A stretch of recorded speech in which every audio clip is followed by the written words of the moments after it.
Today on NewsCenter, take a look at the Kentucky Center for Traditional Music's Fall Showcase, see how the Eagles football team has ended the season, and learn how others are helping the Rowan County community with Rowan County Christmas. All this and more on NewsCenter.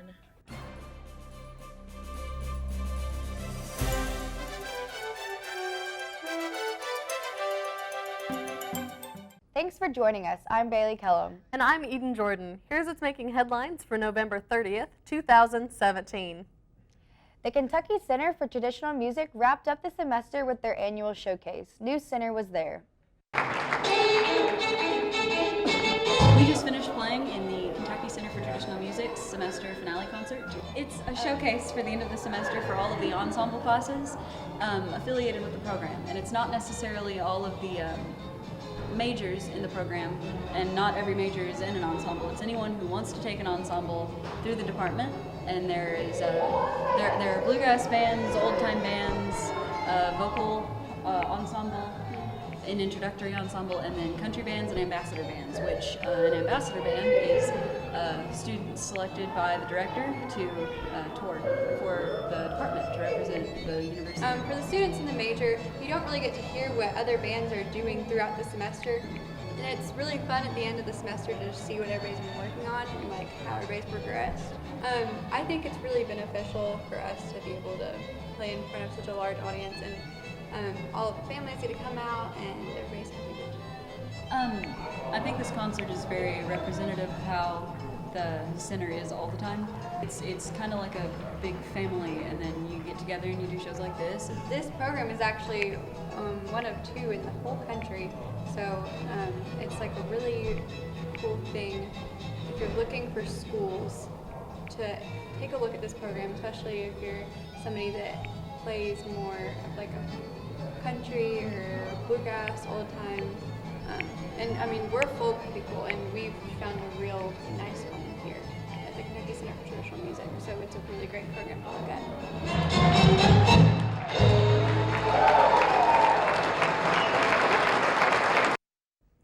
Yesterday, two high-ranking Morehead State administrators announced their resignation from their university posts. Provost and Vice President for Academic Affairs Steve Ralston, as well as an Assistant Vice President of Facilities Management Richard Linneo, announced their leave in emails sent to faculty and staff yesterday. Ralston will be officially stepping down from the position effective June 30th of next year. Linneo, however, will be out of office effective December 31st of this year and will be on administrative leave until that time. While the position of provost will likely be filled by the end of the next semester, the position of Assistant Vice President of Facilities Management will be filled at an interim capacity by Mr. Terry White. MSU President Jay Morgan has announced the search to fill the position of Vice President for Student Affairs. The search will be internal only, meaning the candidates will come from current MSU faculty and staff. The position was recently titled Vice President for Student Success and was occupied by Dr. Jason Bentley, who departed from Morehead to return to his home state. Currently, the interim vice president is Russ Mast, who is formerly the director of the Recreation and Wellness Center. The search to fill the position permanently will be chaired by Dr. Michael Henson, the assistant vice president of research and the dean of the graduate school. Applications will be accepted through December 17th. Rowan County Christmas is a nonprofit organization designed to help bring the holiday spirit to those in need. They hold fundraisers all year leading up to their event at the end of the year. Our organization has been it actually has been established since 1993. It's an organization that helps the needy people in Rowan County that qualify, low-income people, and it also helps senior citizens. And we have fundraisers throughout the year. Both of us have been chair and vice chair and secretary, treasurer, pretty much everything on the board, and we have a lot of good members that help us, and the community is always very, very helpful in helping our organization. So we raise funds all year to have at the end of the year, about this time, where we gather donations, monetary and toys and gifts for seniors. And on our distribution day, which is coming up pretty soon, we give to each child. The parent comes and picks out a toy, and they give a food voucher to get them a Christmas dinner.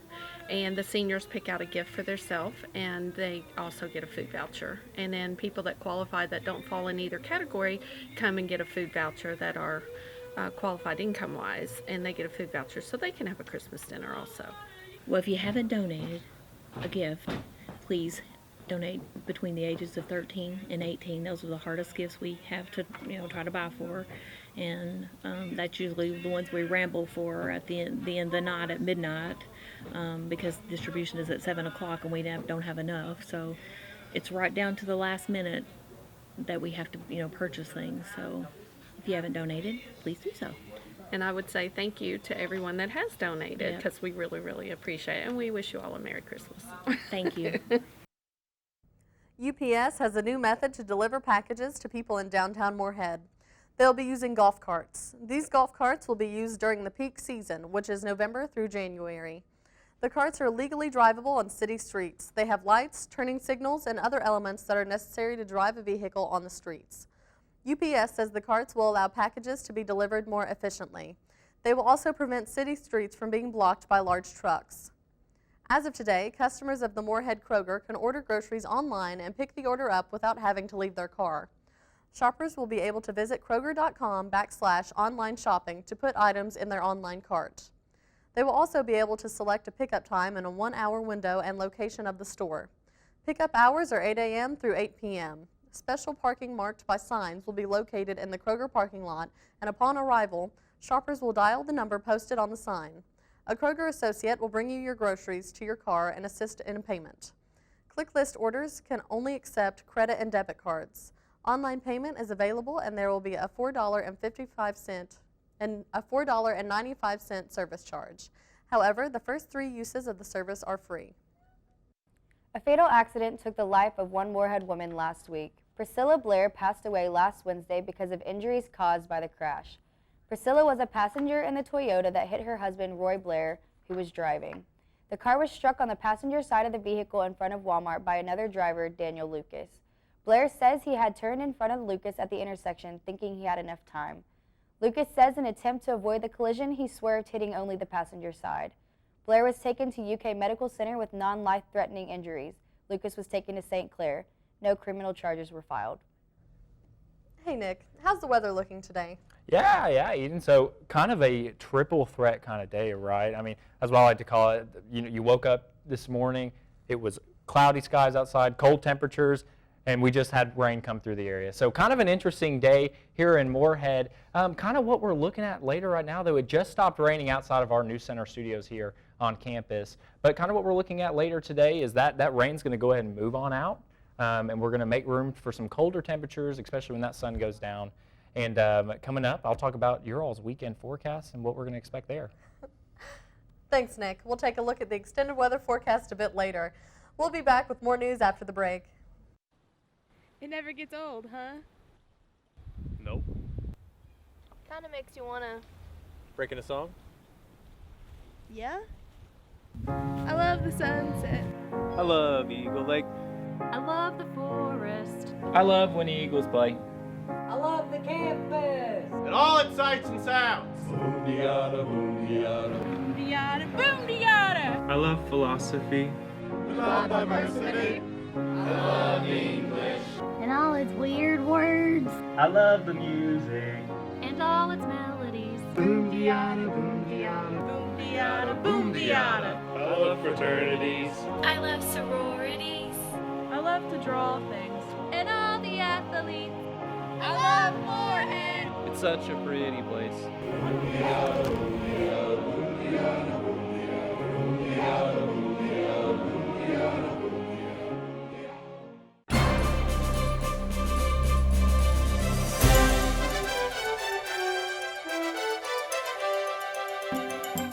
Some outrage within the Native American community after remarks were made by President Trump on Monday. At an event to honor Navajo code talkers who served in World War II, Donald Trump referred to Senator Elizabeth Warren as Pocahontas. The reference is after Senator Elizabeth Warren claimed to be a member of a Native American tribe. Later reports showed the claim was false. In a release, Native American Council delegate Amber Kansba Karate said Trump's remarks are a lasted example of systematic, deep-seated ignorance. Friday continued saying that the Navajo code talkers are not pawns to advance a personal grudge or promote false narratives. Later, during a press conference, Sarah Huckabee Sanders was asked why Trump would say something so offensive while honoring Navajo code talkers, to which Sanders replied, "I think what most people find offensive is Senator Warren lying about her heritage to advance her career." More on the president. Trump got involved in a dispute with British Prime Minister Theresa May on Twitter yesterday. The conflict was sparked over Trump's reposting of unverified videos allegedly portraying Muslims acting violently. One of the videos featured what was claimed to be a Muslim migrant who wasn't actually Muslim, and the other video was reportedly 4 years old. The videos were originally posted by a senior associate of Britain First, a far-right United Kingdom group known for anti-Muslim rhetoric. British Prime Minister May stated the retweets were wrong for the president to do. The White House claims it does not matter if the videos are real because they claim the threat is real. Matt Lauer, news anchor of the Today Show for 2 decades, has been fired by NBC after a detailed complaint about inappropriate sexual behavior that took place during the 2014 Sochi Olympics. The accusation also explained that the behavior carried over into the workplace. Because of the zero-tolerance policy for sexual misconduct, the choice was made to make a safe workplace environment. NBC stated the woman who made the accusation won't be identified. Lauer's department only adds to the many sexual misconduct complaints that have been filed in recent months. The international web currency Bitcoin has reached a value of $10,000. Bitcoin is a currency that is maintained and ran via the internet. Typical investors do not invest in Bitcoin since it is the currency of choice to the black market. 2 weeks ago, it rose past $8,000, and this past weekend it rose to $9,000. As of today, it is $11,200. There is a new Kentucky license plate raising money for the Alzheimer's Association. This is the first specialty license plate in the country to benefit this cause. Alzheimer's is becoming more prevalent as the population is aging, with now nearly 70,000 people diagnosed in Kentucky, and that number is growing. The license plate has purple, has a forget-me-not flower on it, and says Honor, Remember, Care, End Alzheimer's. These license plates are available with a $10 donation going towards Alzheimer's awareness and education activities in Kentucky. Charles Manson, a 1960s cult leader whose followers committed a string of brutal murders that terrorized Los Angeles and shocked the nation, died November 19th of natural causes at the age of 83.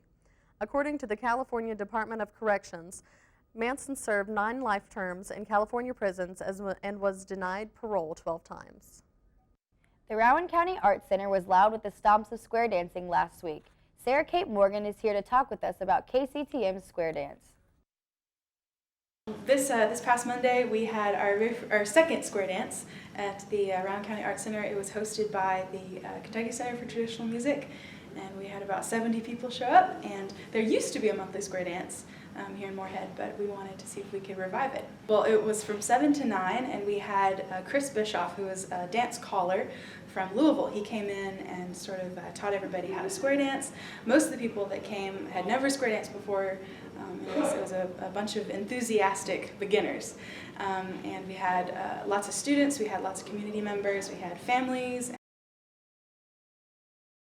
Inspirational event, and we had a lot of fun. The band that provided music is a class that meets here 3 times a week. It's the MSU Old Time Ensemble. Old time music is similar to bluegrass music, but it's the precursor to bluegrass music, so it's pre-bluegrass. Nathan Kaiser is the director of the old time band, and Chris Bischoff, the caller, came earlier in the day and worked with him and taught him how to play for square dances, and then they did a great. Square dancing is a little different. It's more community based. So whenever you go to a square dance, you usually go. Most people will go by themselves, but then they pick up partners there, and oftentimes people will switch partners and from. The Kentucky Department for Public Health has declared an outbreak of acute hepatitis A. There have been cases in multiple Kentucky counties. There was a 50% increase in the number of people diagnosed this year than in the past 10 years. This year, there has been 31 total cases in the states. Most of the cases have occurred since August, with 19 of the cases being in Jefferson County.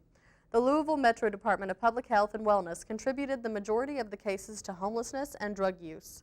So far, none of the cases have resulted in death. Other than the vaccination, the best way to avoid the disease is to thoroughly wash your hands, handle uncooked food properly, and ensure that all food is cooked thoroughly. Symptoms for the disease include jaundice, dark-colored urine, fatigue, loss of appetite, and abdominal pain. People displaying symptoms should promptly seek medical attention. After the break, Nick Oliver has your extended weather forecast for the week. And later we take a look at the MSU Christmas Carnival for this week's NewsCenter Spotlight. We'll be right back.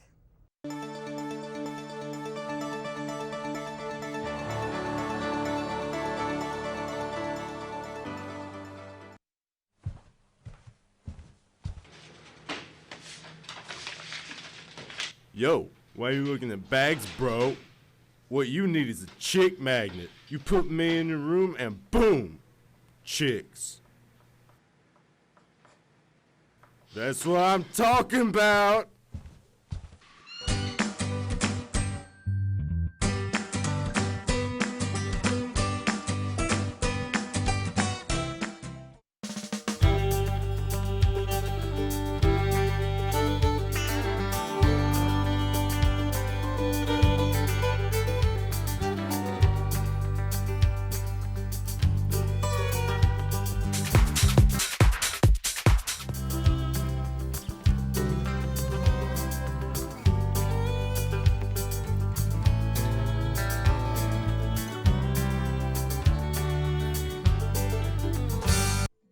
Hey new MSU student, where are you off to in such a hurry?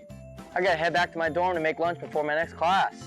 Well, what if I told you there's a place that serves Starbucks, Chick-fil-A, Jump Asian Express, and the kitchen, and so much more. Well, jeepers, mister, that sure would be swell, but where would a place like that be? Welcome to 3rd Street Eats. It's open Monday through Thursdays, 7:30 a.m. to 6 p.m., and on Fridays, they're open only till 4 p.m. Mister, how am I supposed to pay for this food when I don't have any cash on me? You can use Beaker Bucks, Flex, or your meal plan. I'd like to use a meal, please. Thanks for showing me around 3rd Street, mister. This place is swell. You're welcome, but oh wait. There you go. Now you're ready to take on the rest of your week. Go Eagles!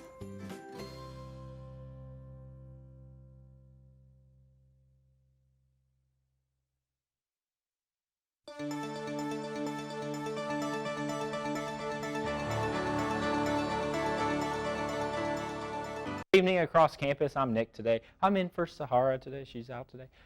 So let's go and take a look at this weekend weather forecast. So current conditions, we are standing at about 61 degrees right now, partly cloudy skies, humidity about 63. That's kind of expected for this time. We're kind of in this cold temperature now, so we're not going to see that humidity get too hot, too sticky, kind of like what we were in earlier in September. That's cleared the way. And so as October, November, and tomorrow we enter December. Winds at 5 miles per hour.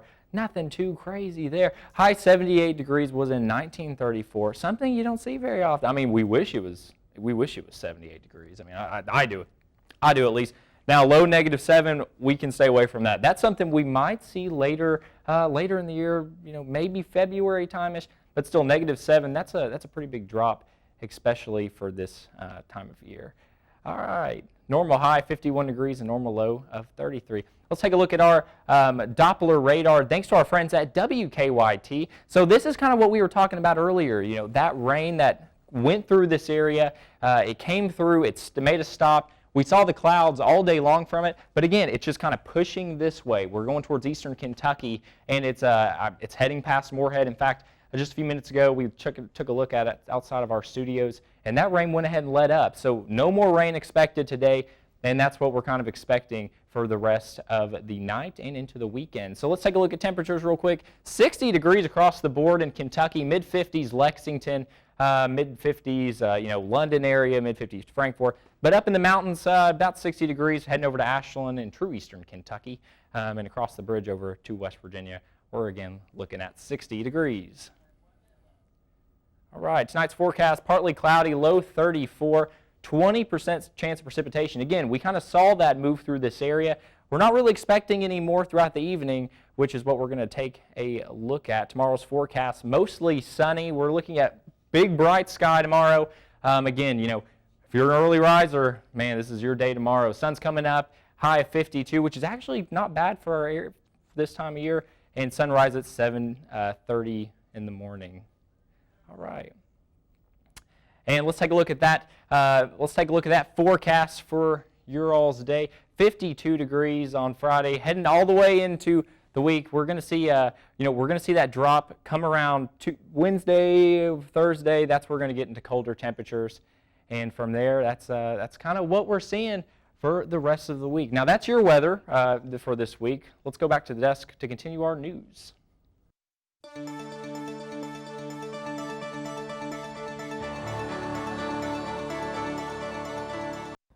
MSU students, faculty, and friends joined President Jay Morgan and his family along with several student groups for a free holiday celebration. The event included pictures with Santa, cookies and hot chocolate, holiday music, and much more. NewsCenter was there. On Wednesday, Morehead State University kicked off the holidays with students, faculty, and family across campus. So we had the Christmas lighting ceremony with the lighting of the Christmas tree, and all the campus surrounds it. They light up campus. The dorms got lights on them. It's just festive and so jolly, and it's just, I love it. The event gave Eagle families the opportunity to come together and celebrate with festive activities. I came to this event, and it's actually a good event. I see a lot of kids having fun. I really love how they transform the entire place. Like, they got the tree up, they got the little the chimney for Santa to come down, the candy shop, the toy shop, and I just feel like it's good. The kids love Christmas. Christmas is my favorite holiday, so I just love it. I love everything about it. I really do.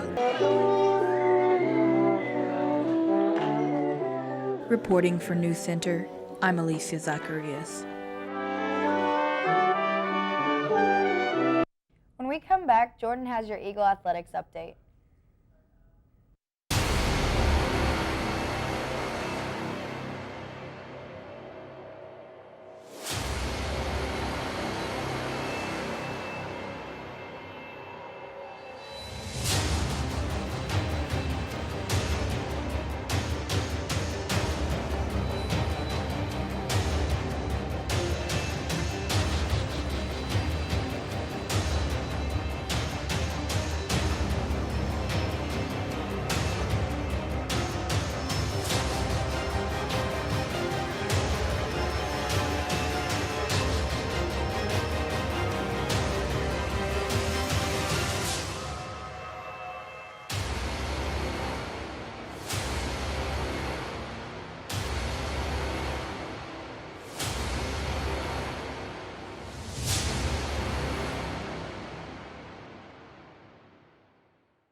Hello everybody, welcome back. I'm Jordan Adams with your Eagle Athletics Update.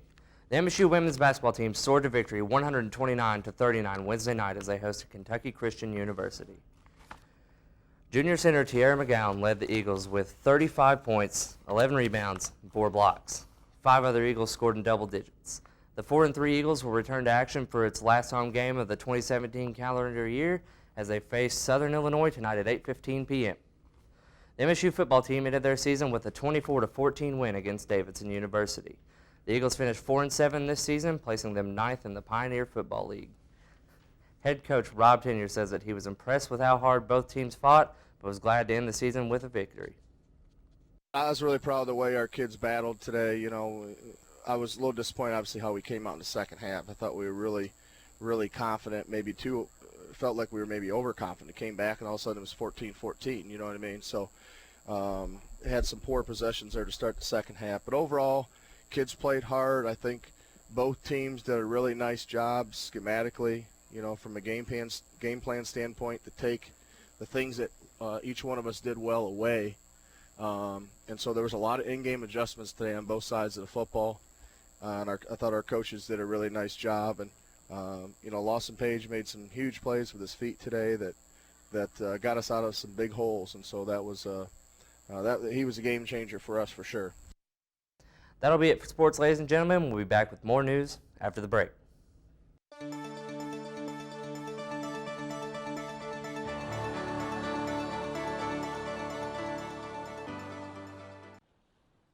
It never gets old, huh?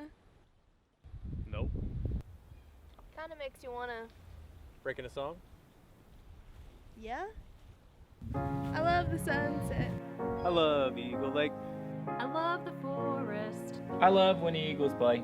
I love the campus. And all its sights and sounds. Boom-de-yada, boom-de-yada. I love philosophy. We love diversity. I love English. And all its weird words. I love the music. And all its melodies. Boom-de-yada, boom-de-yada. Boom-de-yada, boom-de-yada. I love fraternities. I love sororities. I love to draw things. And all the athletes. I love Moorhead. It's such a pretty place.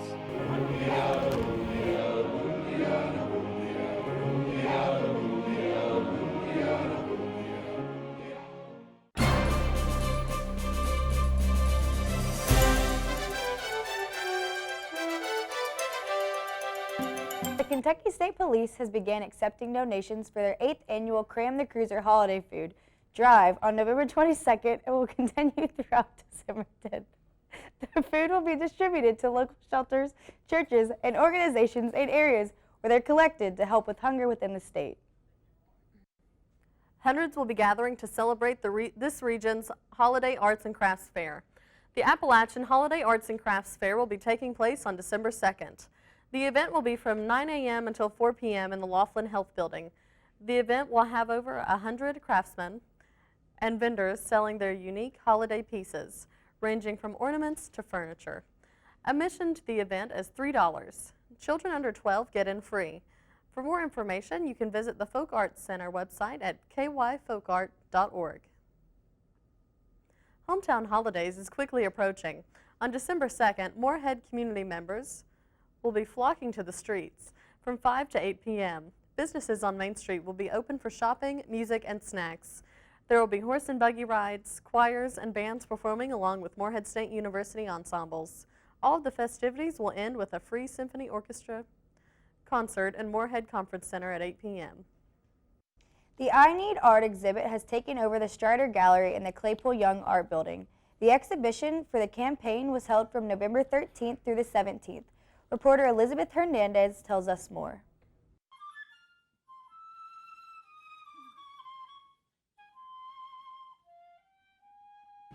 The emerging arts leaders of Eastern Kentucky teamed up with the community for the I Need Art campaign in hopes to advocate for the arts in the region. People were encouraged to join the campaign through social media by snapping a photo with the hashtag #INeedArt and telling why arts are so important in today's society. Participants included Rocky Adkins, Dr. Julia Finch, and several MSU students. Reporting for NewsCenter.